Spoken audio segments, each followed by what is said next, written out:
After all, people don't experience your values, they only experience how you behave. Hello, I'm Charlie Code.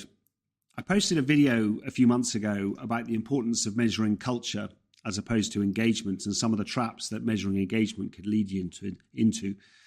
And it created a lot of reaction. And particularly one of the questions we were asked was, well, that's all very well, but how do you measure culture? And this gets at one of the biggest issues facing organizations at the moment is the underlying belief or question whether you actually can or not.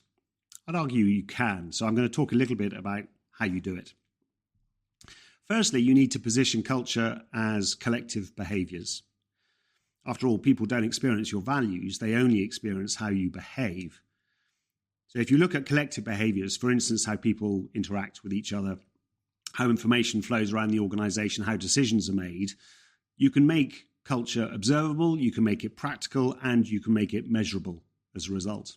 Once you've done that, once you talk about your culture in terms of collective behaviors, then it's more simple to measure because you simply ask people how they experience behaviors in their area of the organization, how culture differs between teams, between geographies, and between business divisions. Once you've done this, you are required to actually set it against what behaviors you want. So you need to define your target culture in terms of behaviors using the same framework.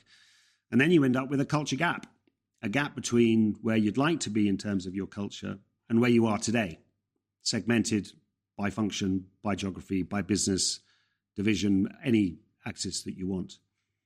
Once you've done that, you're measuring your culture. It's really as simple as that. And if it's baked into your strategy, what's going to get you to your strategic goals in terms of behaviors, not necessarily engagement, then it becomes part of every manager's responsibility. And if you use a dashboard like Culture 15, then of course every manager can have a tool that helps them understand the culture in their area of the organization and manage their way towards closing the culture gap. So I hope that helps.